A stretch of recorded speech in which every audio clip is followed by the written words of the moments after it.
Bishop Cherry, may I invite you to kick off your presentation?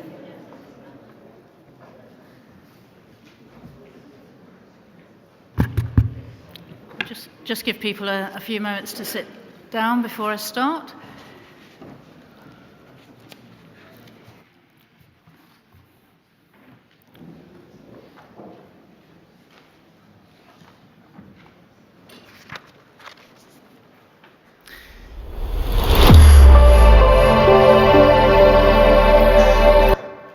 That's not part of the presentation. Oh, how did you do it then? Was it you?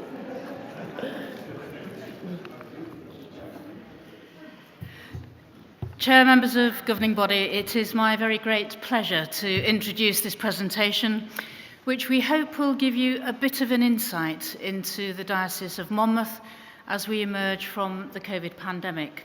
And I'd like at this point to just thank our Diocesan Secretary, Isabel Thompson, and Archdeacon Ian Rees, who's going to be sharing the presentation with me. Monmouth is one of the smallest of the Welsh dioceses in geographical size, but second only to Llandaff in terms of its population, which is now about 500,000 and growing. There are 3 archdeaconries which reflect the 3 distinct sociographic areas of the diocese. The Archdeaconry of Monmouth is largely rural and runs up the border between England and Wales, taking in the small towns of Magor, Caldicot and Chepstow in the south, and going up to the small villages north of Abergavenny, which border the Diocese of Swansea and Brecon. The Archdeaconry of Newport takes in the city of Newport and runs south along the M4 corridor to East Cardiff and borders Llandaff. It used to take in the valleys as well, but in October 2017, the Diocesan Conference voted to create a new archdeaconry so that the 3 distinct socio-economic areas each had its own archdeacon. The Archdeaconry of the Gwent Valleys comprises the deaneries of Bedwellty and Pontypool, and in terms of local authorities, parts of Caerphilly and Blaenau Gwent. There is therefore a rich diversity to the diocese, and we're keen that each of the different areas both learn from and are enriched by the others. One of the most important areas of work that we've done as a diocese over the past 2 years has been to create and begin to commission our ministry areas. And I'm going to hand over to our Diocesan Secretary, Isabel Thompson, now to take you through some of the journey and the challenges that we've faced.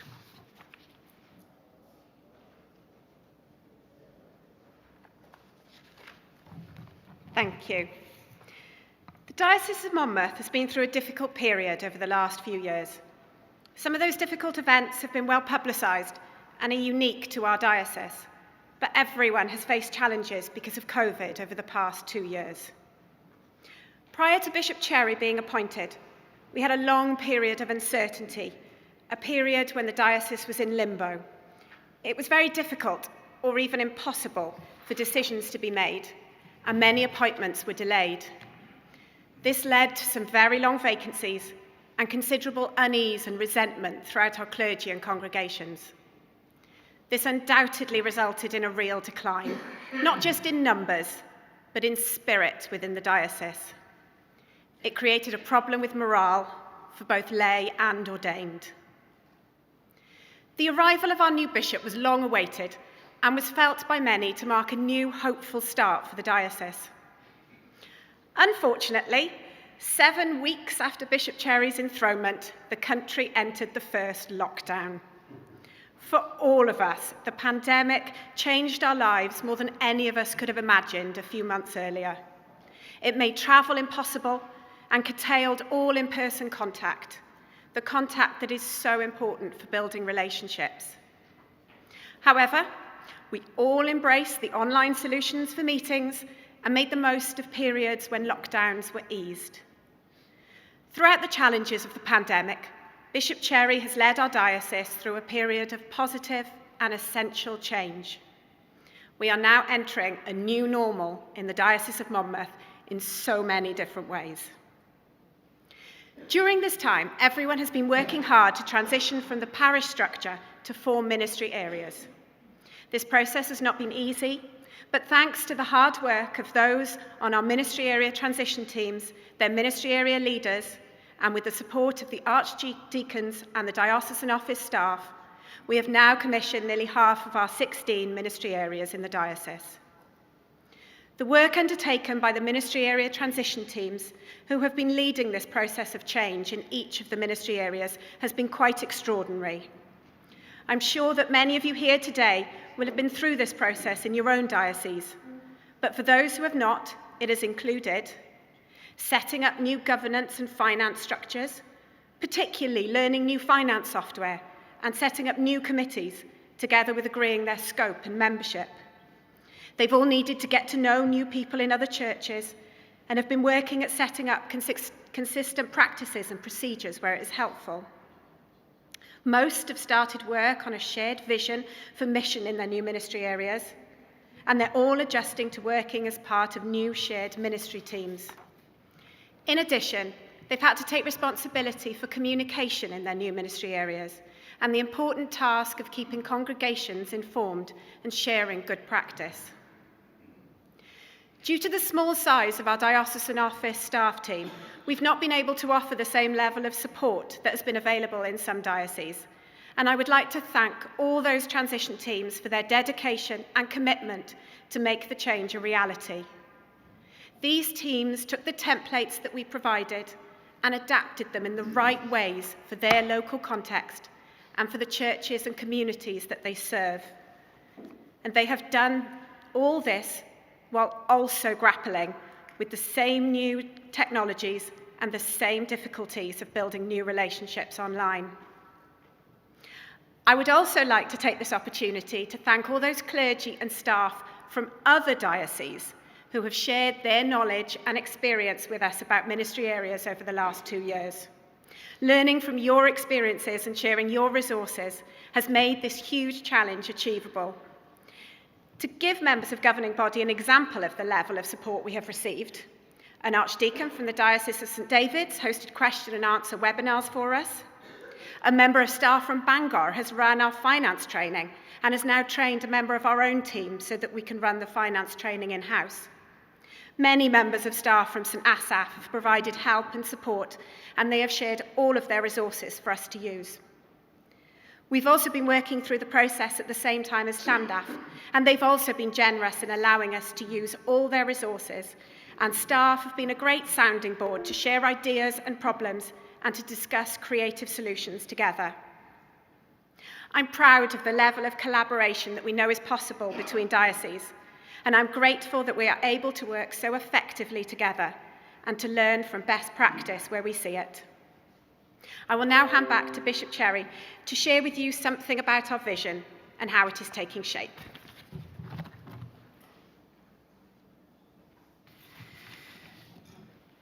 Before I share something of our emerging vision, I want at this point to pay tribute to the diocesan office staff. When I arrived just over 2 years ago, the staff team was too big for what we could afford. And there was a sense that the office was somewhat disconnected from the life of the local churches. And so one of the first things we did was to commission an external review, on the basis of which we were able to streamline the staff team to meet our budget and our needs more realistically. Under Izzy's leadership, we now have a very focused and committed team, and one which is becoming properly integrated into the life of the church and its mission. Although it's a relatively small team, we have just 7 members of staff, there are things that we'd like to do that at the moment we can't. The team really does punch above its weight and is developing strong and positive relationships that are open and trusting with the church communities in our newly emerging ministry areas. In short, it's a great team to work with. Alongside this, we've seen changes to the bishop's staff team in the last 2 years, with a new dean and 2 new archdeacons, as well as some significant appointments in our ministry areas.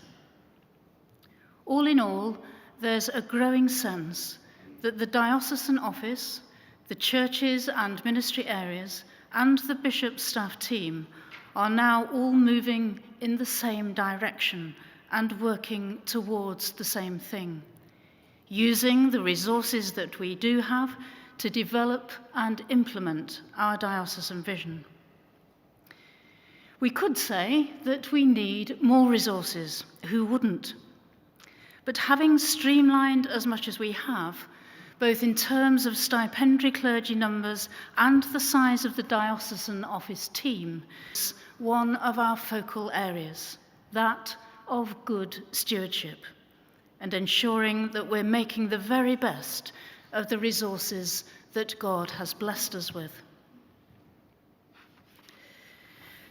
With the background work on the structure of our ministry areas having been completed, and our ministry areas well on the way to being formed, they will all have been commissioned by January, we turned our attention last summer to the creation of our diocesan vision. That is, to give ourselves a common sense of purpose and direction, firmly rooted in mission and growth, to develop overarching themes that can be worked out locally and contextually in the 3 archdeaconries, and to create a framework within which the whole diocese, the bishop's staff team, the church communities of our ministry areas, and the diocesan office can focus and prioritise our resources and energy. The vision is based on the Anglican Communion's 5 marks of mission, which, to refresh your memories, are to proclaim the good news of the kingdom, to teach, baptize, and nurture new believers, to respond to human need by loving service, to seek to transform unjust structures of society, to challenge violence of every kind, and to pursue peace and reconciliation. And finally, to strive to safeguard the integrity of creation and sustain and renew the life of the earth. Or, if you prefer it, the 5T version, which is arguably easier to remember: to tell, to teach, to tend, to transform, and to treasure. At our diocesan conference last October, we focused on 5 themes that will help us to explore these marks of mission in the churches and schools across our 3 archdeaconries. They are discipleship, stewardship, social justice, equality and diversity, and creation and the environment. We're working with these themes under the banner Faith in Our Future. Faith in our future because we are clear that we're putting God at the centre of our life and work. And although the future is unknown, we can nonetheless have faith that God will be leading and guiding us in it all as we grow in our love for him and our love for one another. The work done in the workshops at our last diocesan conference were taken up in an exciting and energising Vision Day last month, and further discussions and planning are now taking place in a number of different forums. The completed vision document will be launched at this year's diocesan conference and will form the basis of our evangelism bid, the first stage of which we plan to submit in September. I'm now going to hand over to Archdeacon Ian, who's going to introduce 5 films that flesh out these 5 themes a little more.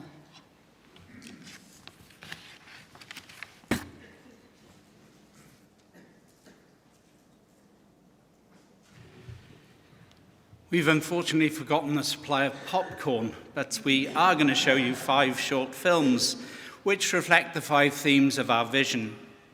In them you'll see clergy and laity from across the 3 archdeaconries discussing some aspects of the themes we're working with. They don't say everything that there is to say by any means, but they will hopefully give you an idea of the conversations and discussions that are taking place as we develop our vision together. As you'll see, some people are starting to explore ways in which they can be developed in ministry areas already. And the aim is that as these things develop and ideas are shared, the enthusiasm to use this vision confidently and to really seek growth, both spiritual and numerical, within our churches will become contagious.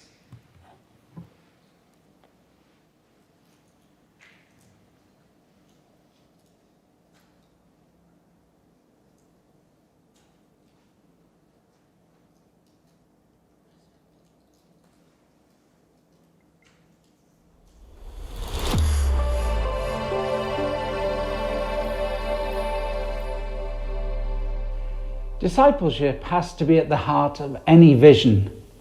It's about our relationship with God, about deepening that relationship, and of how we live that out in our interactions with others. In that sense, discipleship hasn't changed, but of course situations and cultures do change.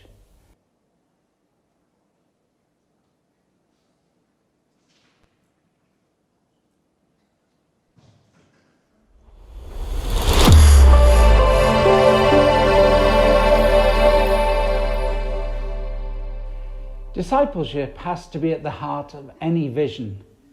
It's about our relationship with God, about deepening that relationship, and of how we live that out in our interactions with others. In that sense, discipleship hasn't changed, but of course situations and cultures do change. The last couple of years have been massively challenging for people. Through the struggles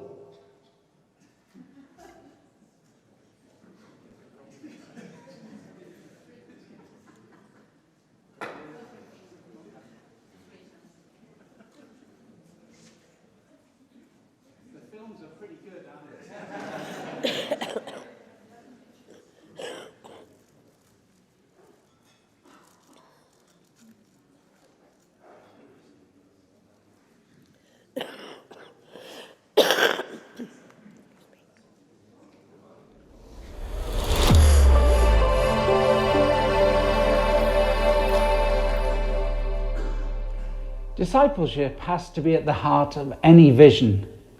It's about our relationship with God, about deepening that relationship, and of how we live that out in our interactions with others. In that sense, discipleship hasn't changed, but of course situations and cultures do change.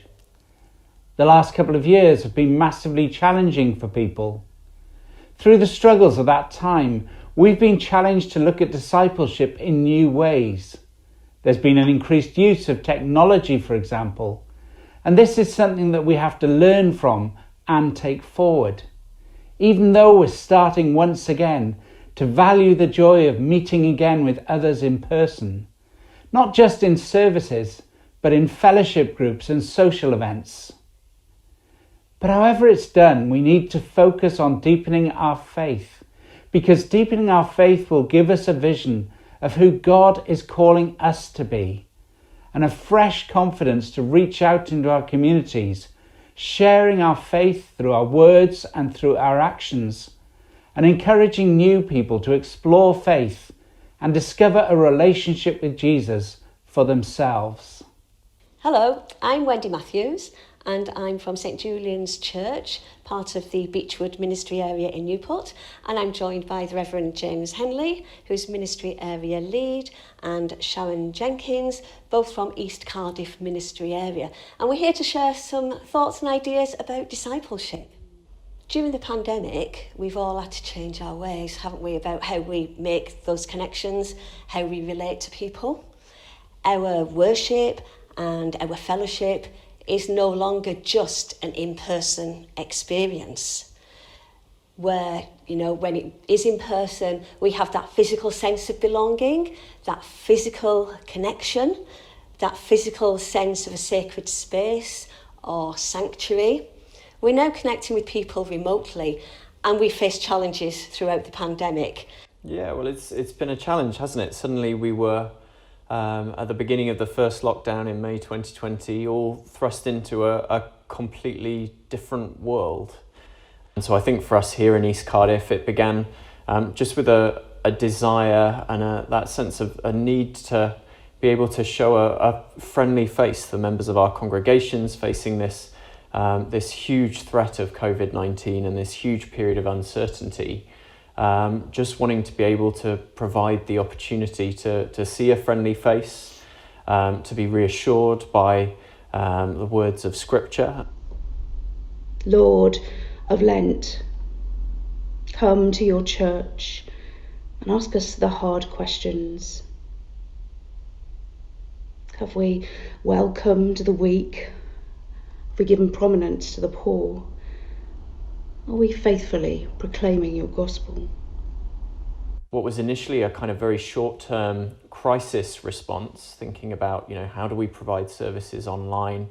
How do we encourage people to be able to pray day by day online? Eventually then began to transition into thinking more long-term about,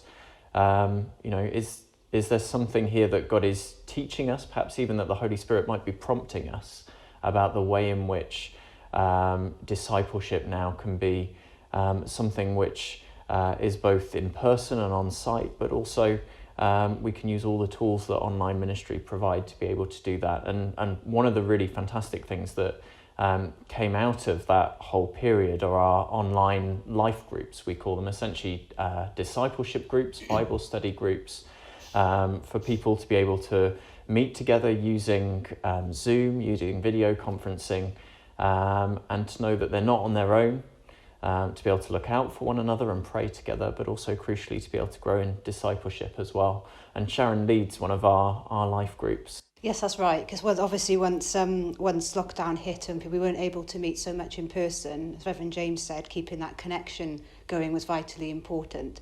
And the life groups came out of that as an opportunity to do life together. We do look at Bible, we do talk about the Bible, we do pray, but we also talk about life. We chat at the beginning and have a coffee over Zoom or whatever and talk about life, what's going on. Sometimes we talk for quite a while about what's going on in each other's lives. It became a processing place, but also an opportunity to feed that into daily discipleship, walking with God, which obviously then fed into the Sunday services online that people engaged with. And you can go deeper in those times than maybe you might be able to do on a Sunday service because you've come to the service itself. So. Yeah, absolutely. And so life groups have become a really important part of the life of our ministry area, as well as our pattern of daily prayer. And what's been really interesting is that for instance, our online services, which happen on a Sunday, as the COVID restrictions have slowly begun to subside and normal life, or at least the new normal, has begun to resume, if you like. Whereas the number of people participating in those Sunday services has then begun to drop as people have come back into church taking place on site in our buildings. Our online daily prayer, the numbers have actually stayed very constant. And if anything, there have been periods where the number of people joining us for prayer day in, day out online have kind of grown as well. Wherever we are, we meet in the name of the Father, and of the Son, and of the Holy Spirit. Amen. Morning everyone, welcome to Wednesday's daily prayer. It's so good that you've been able to join us today. Hi to Joan, hi to Janet, hi to Sally, hi to Gwyneth, Pauline, Diana, John, often I think the biggest challenge for us as a church is to find ways to encourage people, challenge people, even provoke people to make time and to stop. And in the midst of that stopping, to then be able to encounter God afresh in their lives in a way that is transforming and transforms us to become more like Jesus. Thank you for joining us. Hope we've given you some food for thought about how we can continue our journey as disciples of Christ.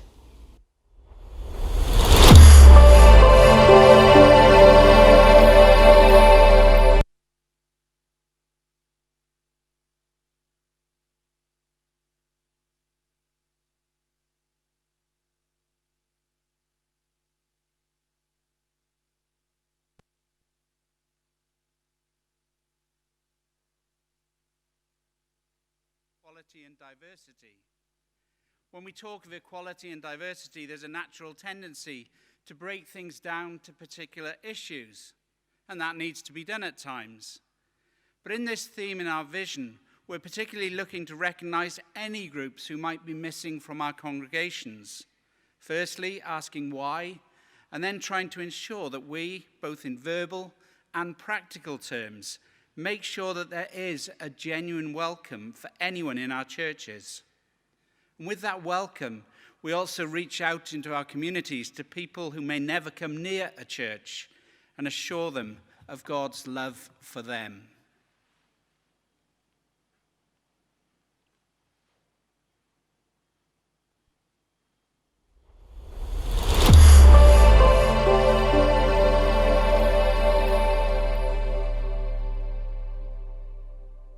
Okay, so here we are at St Tudor's Church in Melodistline, part of the Isline ministry area, and we've gathered today to think about inclusivity, and I'm joined this morning by Zoe from our diocesan office and Rachel, our youth and children's and young people's officer for the Archdeaconry.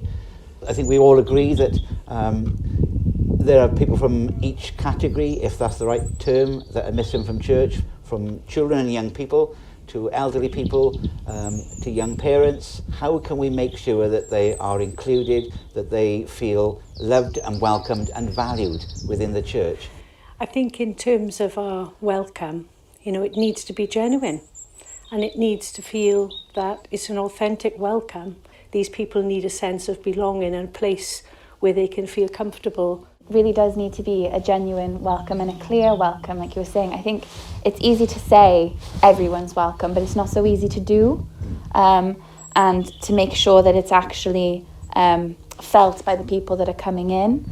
And it can be little things that you might not notice so much, but if there's a step that you have to step over, then that can be an accessibility issue for somebody that we might not think about necessarily offhand, but we need to start actively thinking about and sort of looking out for. And I think what we discussed most, Father Mark, was listening to people when they say, this is what they need, this is what they're looking for, and then making sure that we're clear.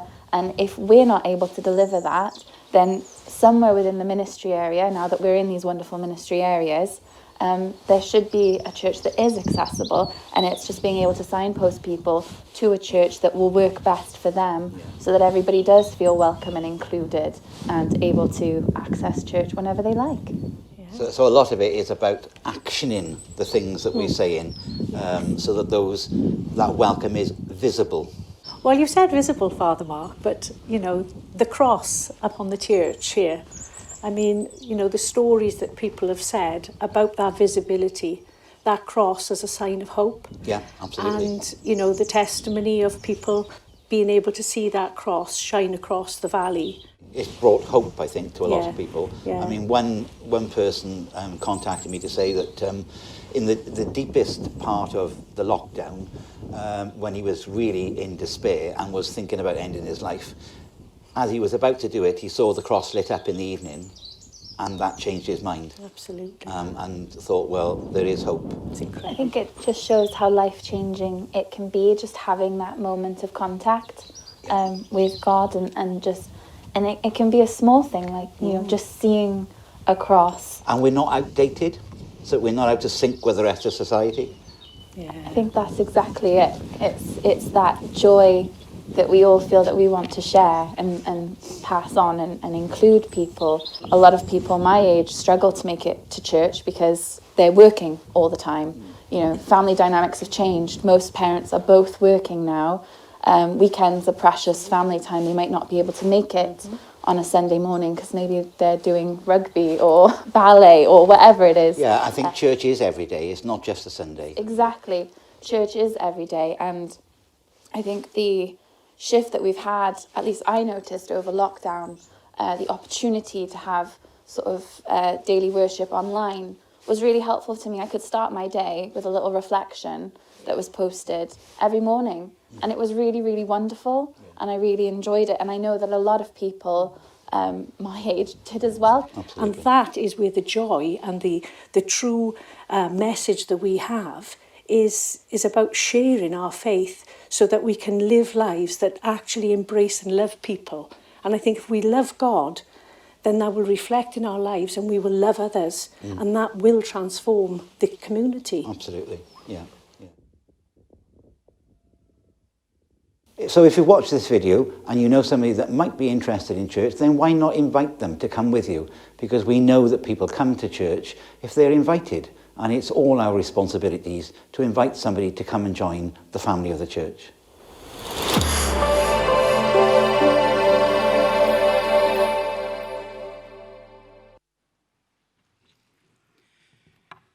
It goes without saying that the need to care for God's creation is one of the major issues confronting the world today.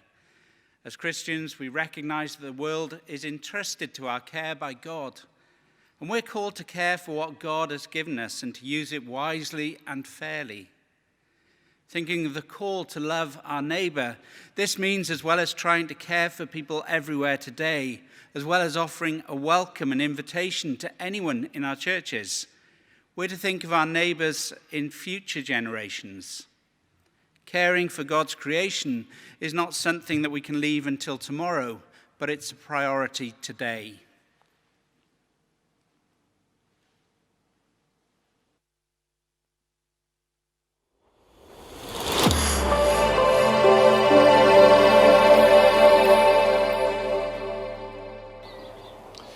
Churches can make environmental choices about how to light and heat their buildings and to encourage as many as possible in our congregations to walk or cycle to church. Now that's important, but it won't do enough to address the totality of the climate crisis.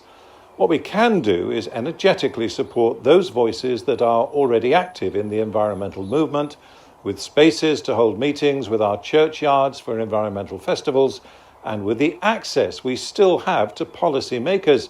If the vicar calls her local MP, well, she will take the call. Welsh Youth Climate Ambassador Poppy Stowell from Newport used St Mary's Monmouth to make her case recently.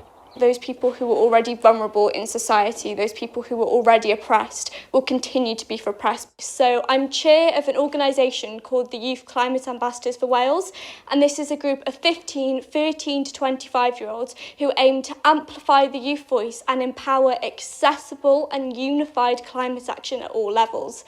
So that can sound like a lot of words, and what that actually means is that we work with as many people as we can to promote the message of climate action. Yes, we want to raise awareness of climate change, but ultimately, if people don't know what they can do to help, that awareness is useless. And we've had the opportunity to work with the US Embassy, and most significantly, we've worked really closely with the United Nations, particularly at COP26.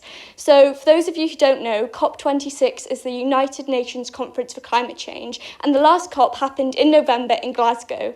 And I was really lucky to be able to go there and represent the Youth Voice of Wales in the Blue Zone. Now, the Blue Zone is where all the kind of serious negotiations happen. It's not normally where you'd find a 5-foot schoolgirl wandering about ready to debate and negotiate with ambassadors, but I got to do that. And something that I found most significant about COP26 was that I realised without the youth movement and without people, individuals incentivising governments and taking action themselves, climate change would not be as high on world leaders' agenda.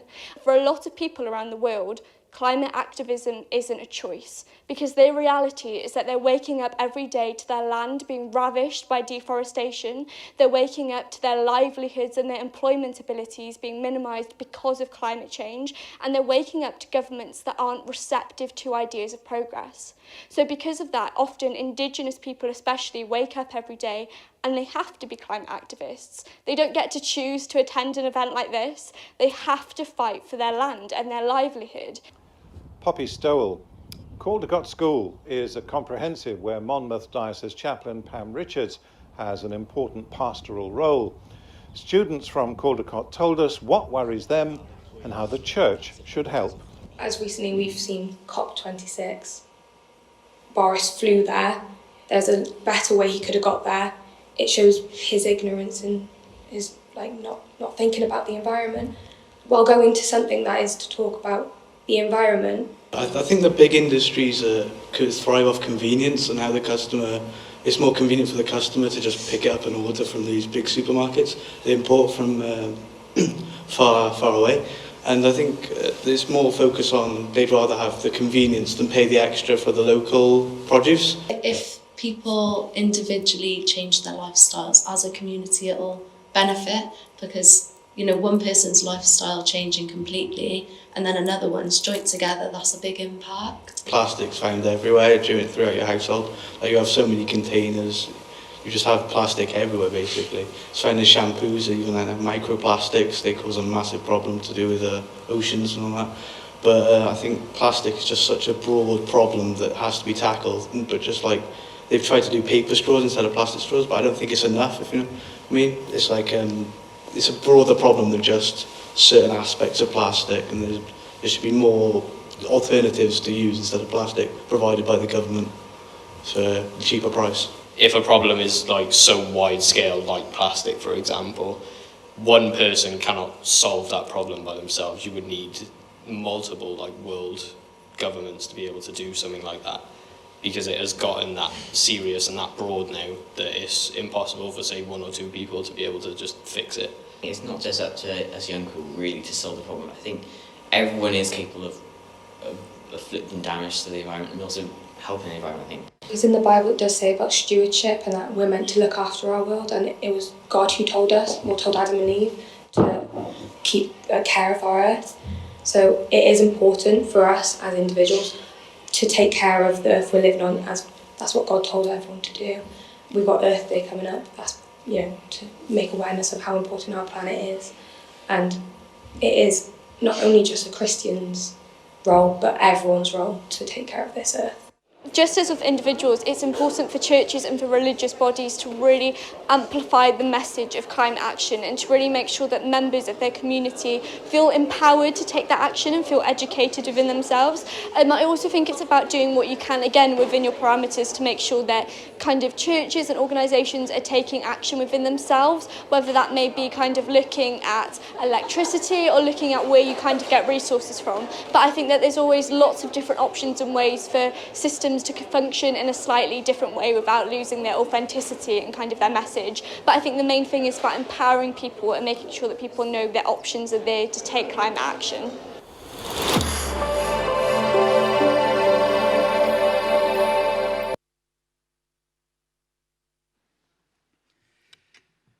The passion of the young people in that film offers an assurance that people of all ages are really interested in living out the Christian faith. And that's something we want to remind people about. I don't think Monmouth will be the only diocese with some churches and a lot of people that are struggling with confidence, struggling to do anything more than just think about survival. The vision we're putting together is about living out our faith positively and confidently, about offering a message that growth isn't just possible, but it's actually the natural order of things. Another issue that churches are very often involved with is the theme of social justice. Loving our neighbour means looking out for others, any others. This often calls us to look out especially for those who are in most need, serving our whole communities and challenging injustice where it may be happening. Churches are already often involved in all kinds of social action, and we want to encourage more of that. But we also want to work together to root out the causes of injustice and find ways of ending that.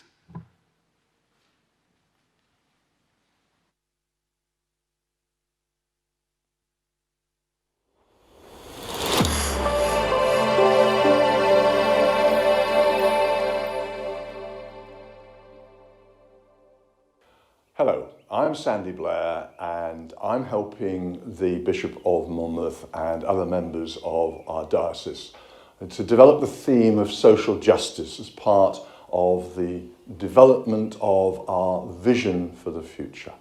I'm standing next to a tree of hope, festooned with the ribbons of Ukraine, because what is happening in Ukraine, the ghastly things there, are impacting on all our lives. But it is not just about the impact of war on refugees, horrible as though that is, that the church should concern itself with. The church has always believed in offering care and supporting justice, fighting injustice. In our diocese, we have some of the most extraordinary imbalance of our nation. We have people who are some of the poorest in Wales. We have some who are the richest. The impact of poverty is extraordinary. It impacts in terms of how long you live. Nearly 9 years is the difference. It impacts on health, on education, on housing, on income, on the opportunity to actually prosper. And we as a church believe that it is time that we did more to assist. Not just in terms of helping with food banks, important as though they are, but questioning why they are needed, why we cannot actually challenge the balance in our society. To help do this, the Bishop has just launched a social responsibility fund. There is opportunity now for projects to be led by individual churches, by ministry areas, by individuals themselves, both to remedy the causes, but also deal with some of the symptoms. We urge you all to consider how you can best help remedy social injustice in our diocese. Pill is a very multi-ethnic community, a real mixture, very diverse backgrounds, with communities within the community coming together to make a wonderful place called Pill. And we, over the last couple of years, have felt God calling us to be much more a community church, in the words of Bishop Cherry, an outward-facing church into the community, and so that the community can also come in and be part of what we're doing here as well. So Pill is a place that has recent history, is a troubled history, but we see it as a place full, brimming with opportunity. And there's already some excellent work going on within the community where there's need, people responding so generously, and we want to be part of that and partner with people and get to know what they're doing and supporting them as we do our thing too. Welcome to St Stephen's Church and to our clothes bank, or swap as we're calling it.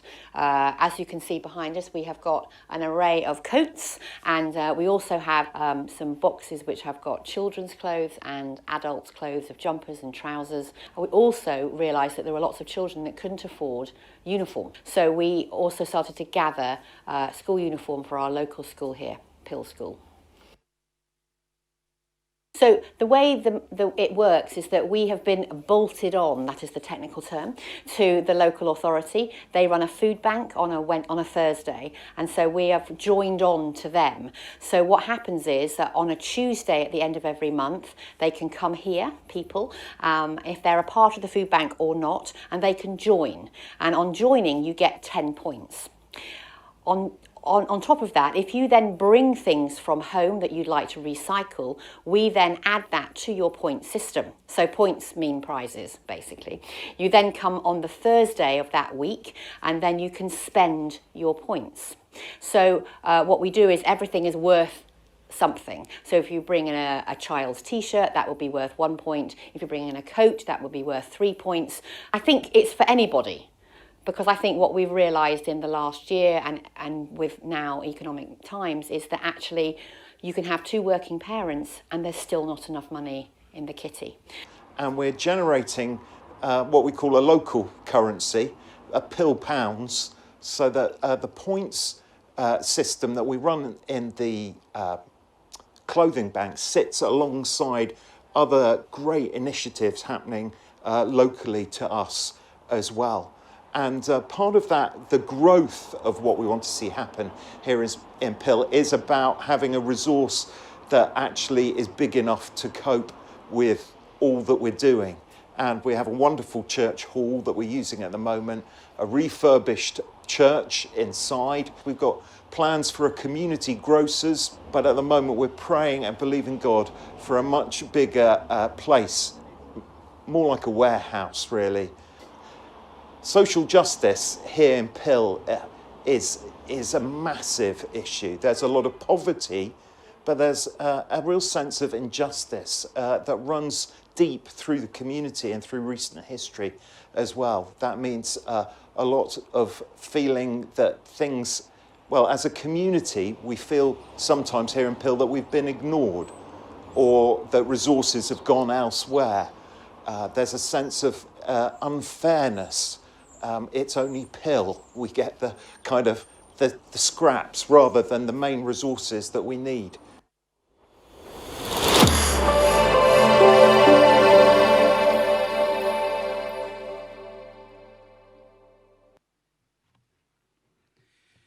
The final film is about stewardship. We've described this more fully as living as thankful and generous people.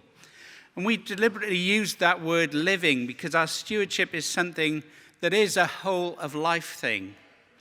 We want to really embed a culture of thankfulness and generosity in our churches as we respond to the gifts that we have from God. Christian stewardship is in many ways the gospel in action, and a good steward is one who's responded to the good news and tries to share it. One definition says, stewardship is a response to the grace of God in Jesus Christ. It can never be separated from the good news itself.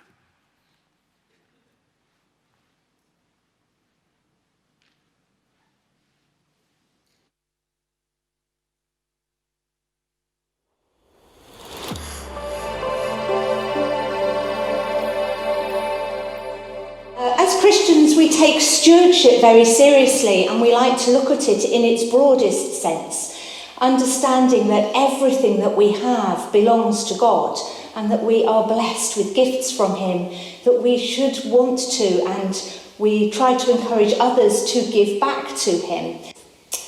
So we're in St Cubby's Church in Llangybbi, and David is with me. David, I have in my mind the parable of the talents and how the message is that you have been faithful with a few things and so I will give you more. And I wondered what your feelings are about how people give to church and whether we make the best of what we have. If you bury the talents, then you can't do anything with them. Whereas I think we're very clearly told that the more you use the talents, the more talents you will receive. Very clearly, message comes across in that parable. I think what people need to understand when they're giving is why they're giving and what they're giving it for. Like the parable of the talents, the more we use what we're given, the greater the outcome will be. We've had a very recent example of that with the Ukraine crisis, in where the community, knowing that there was a crisis, I think we've been overwhelmed by the response, because they can see the need, so they respond. Similarly, as a church, I think we need to put together our vision for the community, what we can bring to the community, and people will respond, no doubt. So here we are with the family Foden. We've got Larry and Bethan and Peter. And you moved into the village right in the middle of the pandemic, didn't you? Yeah.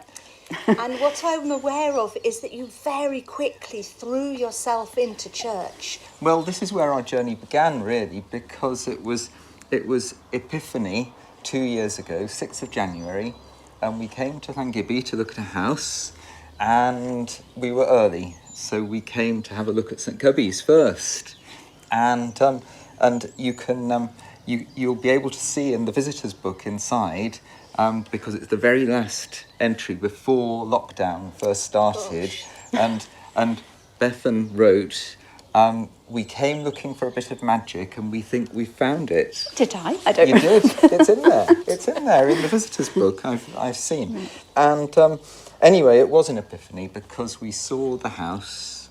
We saw the church first. We saw the house, and we knew that we needed somewhere that we could make adaptations to for Lowry.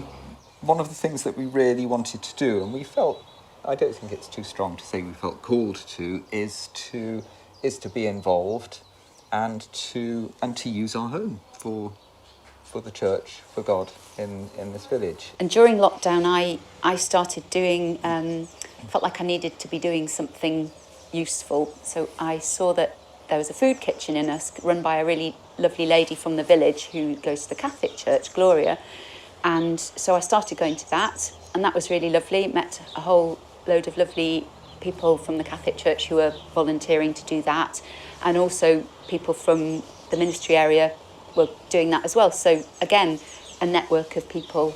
And I know you've been opening the church and locking the church, and that you've also been running a house group, haven't you? Yes, we did that, and we often say at the beginning of the evening, well, who's God going to speak through tonight? Because, you know, there's always somebody yeah. that you realise when they start, it's time to shut up and just listen. As Christians, we know that all the gifts that we have are from God. I wonder why you are so keen and so passionate and so energetic about all the things that you do for church and for God and for faith, why it's important to you to give back to him those things that he has given you. You find yourself in that, don't you? You become more of yourself when you're doing the stuff that you're kind of meant to be doing. I think that's how it seems to work.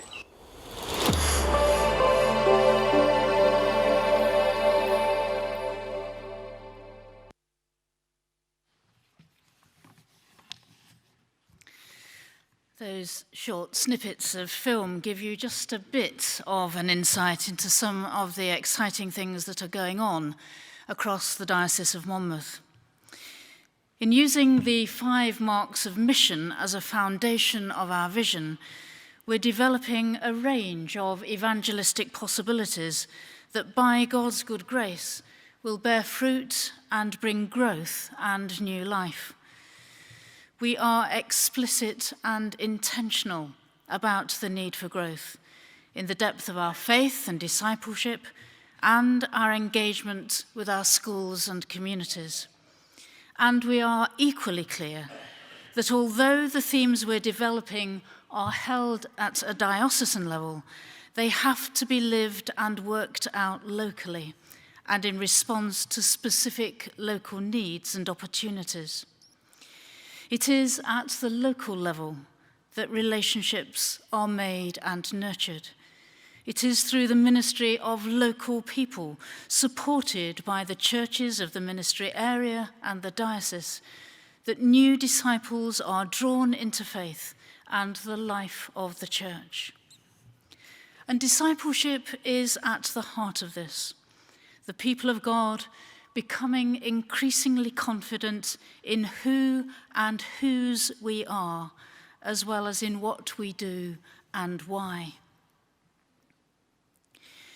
In terms of our ways of working together, I'd like to highlight 3 underlying principles. Firstly, the importance of teamwork running as a thread through our diocesan life. We take seriously St. Paul's image of the body of Christ and our interdependence one with another. Whether at local, ministry area, or diocesan level, none of us is called to be lone rangers. Rather, we're called to live and work as part of the body, part of a community of faith, each being supported and encouraged to use all that God has given us for the benefit of the whole. Secondly, the importance of being outward-facing and of working in partnership with others, whether that's our schools, local community projects, or other organisations. One wonderful example of this was when we joined forces with the Youth Climate Change Network to support the Welsh part of their walk to the COP26 conference in Glasgow, bringing together some of our schools and churches with Christian Aid and other groups to highlight the issues of global warming. We are committed to working with others as we focus on the themes of our vision. And thirdly, the importance of supporting one another across our diocese, celebrating what God is blessing, and learning from one another as we work with God to proclaim the good news in word and deed and build his kingdom of justice and joy. We're aware that it's all too easy to find ourselves working in silos, be that as a church, a ministry area, or indeed as a diocese. As we work on our emerging vision, we're bringing different groups of people together from the different areas of our diocese to plan, to share ideas, and to support and encourage one another. This will continue in a planned pattern of meetings beyond our October conference for mutual support and sharing as we begin to implement the vision locally. The Diocese of Monmouth is a very different place to the one I came to just over 2 years ago. I too can say that I'm proud of the way in which the clergy, the licensed lay ministers and the congregations of the diocese, along with the support of the diocesan office, have come together, moved on from what was a most difficult time of turmoil and distress, and are now looking forward to what we believe is the exciting future that God has in store for us. Chair, members of governing body, this concludes our formal presentation. If there are any questions, then we will do our best to answer them. Thank you.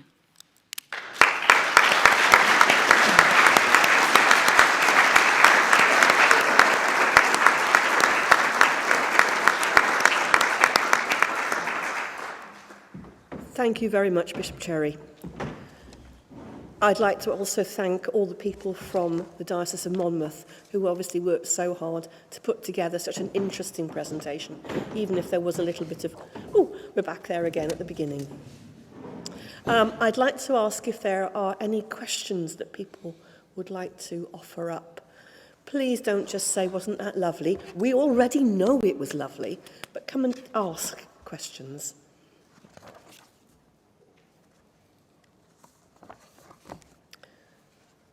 No?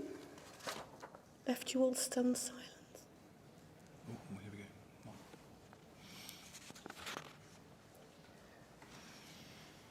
There must be more of you out there, Kevin. Thank you very much. Your Grace, ladies and gentlemen, governing body and Christians from the Diocese of Llandaff, thank you for those amazing videos that tell such exciting stories of hope about things that we anticipate. I was really interested to see the choices that the diocese had made in talking about inclusivity in a culture where representation is everything, and the protected characteristics that were particularly drawn out in the discussion about inclusivity.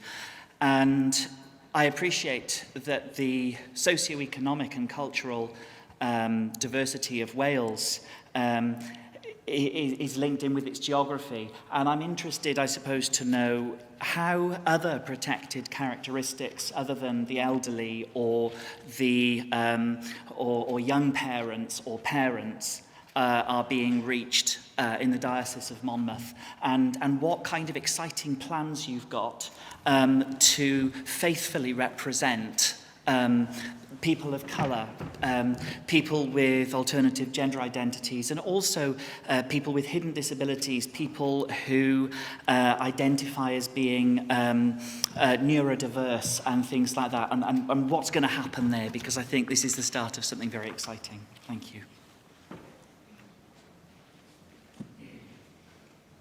Anyone else like to wander up, make a contribution? We have a couple of minutes. I don't know if Bishop Cherry would like to take the plunge to answer that. Sorry, not sorry.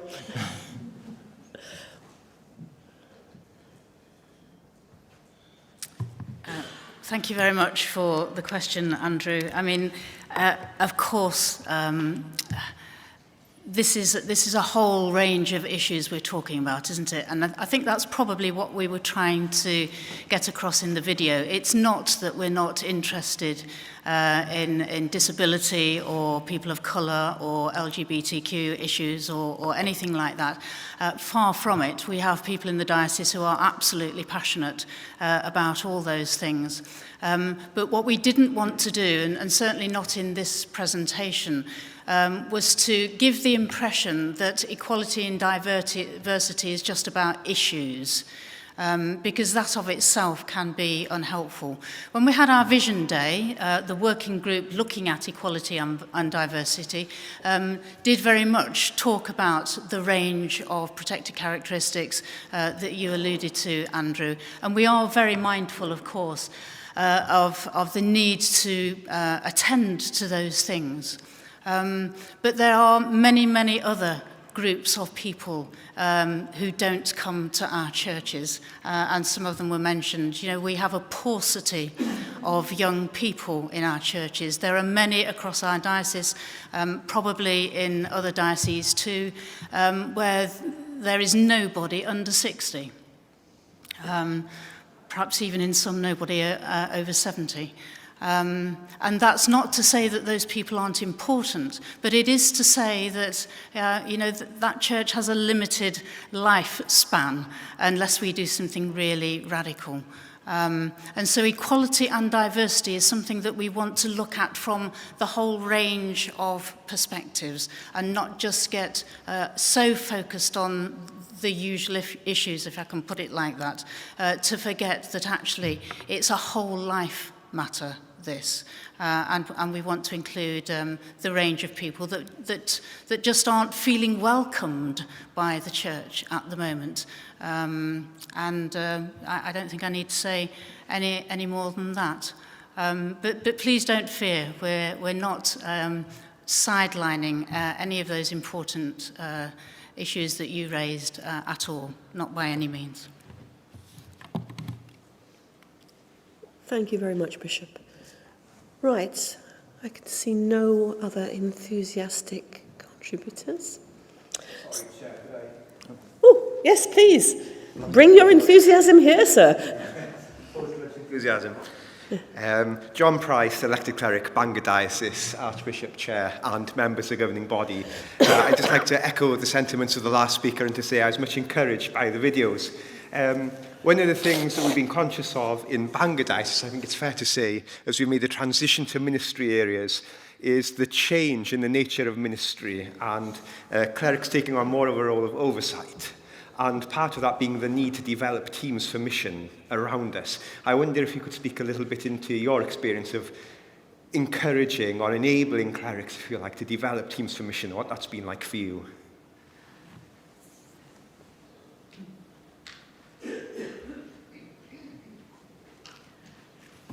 We are at very early stages on this, but we are very mindful, and this speaks into what I was saying earlier about the importance of teamwork, that we will need to invest and resource our ministry teams, because as much as we like to think we work well together and we do collaborative ministry well, I think evidence suggests that that's not necessarily the case. Some people do it very naturally, others of us don't, and we need help. So investing in team building will be part of what we're offering. We're meeting regularly with ministry area leaders, and we will be listening to them to see what they feel they need in order to build good and effective teams, and to find ways of what I call enabling everybody to be the best they can be, and nobody feeling that they have to do everything or they have to be good at everything. because part of the joy of teamwork is actually to enable everybody to find their strengths and play to their strengths in a way that benefits the whole team. And I think when we can do that, and we can rejoice in other people's gifting, and we can learn to let go and allow other people to flourish, that's when teams really take off. That's our aim and aspiration, and we'll be investing resourcing into that. And perhaps you'd like to ask me the question in 3 or 5 years' time, and I'll tell you how it's going. Thank you very much.